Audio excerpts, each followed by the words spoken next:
For God is not a God of disorder, but of peace, as in all the congregations of the Lord's people. 1 Corinthians 14, verse 33. Yes, peace. To find peace with God, that is, assuming that we desire peace, first with God, if so, then our neighbor.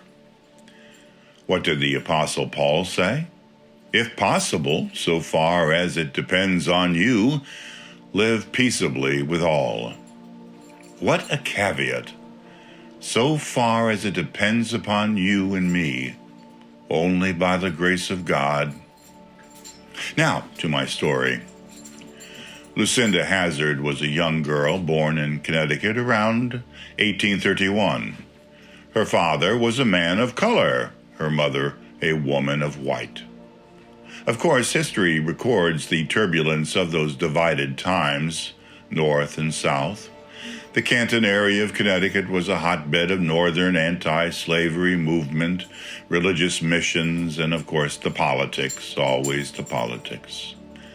My fifth-grade grandmother, Naomi Humphrey Barbour, lived in Canton.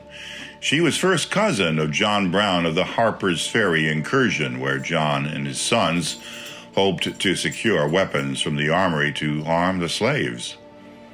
I mention Naomi and John only to establish the irony of Lucinda's story, that there, in the midst of the antebellum fervor of those times, young Lucinda got caught up in it. That leads us back to her story.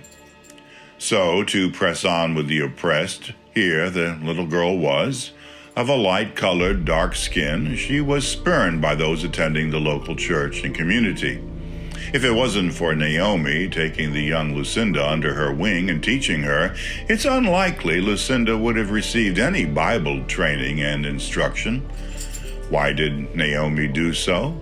It's historically noted. She was obliged on account of the clamor that the young girl raised because of her presence. Lucinda needed to leave the school for a season. As a result, Naomi took Lucinda under wing. Lucinda had been living with her other Humphrey family members, white household.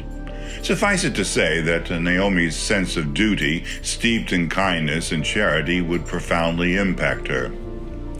Years later, September 7th, 1859, Lucinda wrote her dear childhood friend Pluma, Naomi's daughter, a letter of fond remembrance of her mother.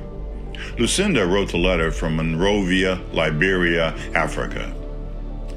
I often think of you and your dear mother and sisters, brothers and father. When shall I see you again? Will it be this side of the grave? Perhaps so, some of you. Still, it is doubtful. But I know you are praying for me. Oh, how home and childhood scenes rush upon me at times. Well do I remember the time when your dear mother took me by the hand and led me into her Sabbath school class and gave me a seat at her side, because some of the class did not want to sit beside a black girl. I now feel that these trials, though then I was but a child of 7 or 8 years old, had their influence on me for good. You, as a good daughter, always stood by my side, a friend. God will bless you for it. I bless you, far off in this heathen land. The missionary work is prospering in Africa. God loves his work, even here.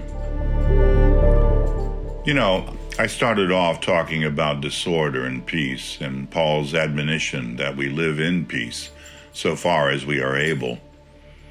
How do we do that when we live in divided, fractured times? It's something to unpack, I suppose. Yes, if we are so desiring to live in peace with God and with our neighbors.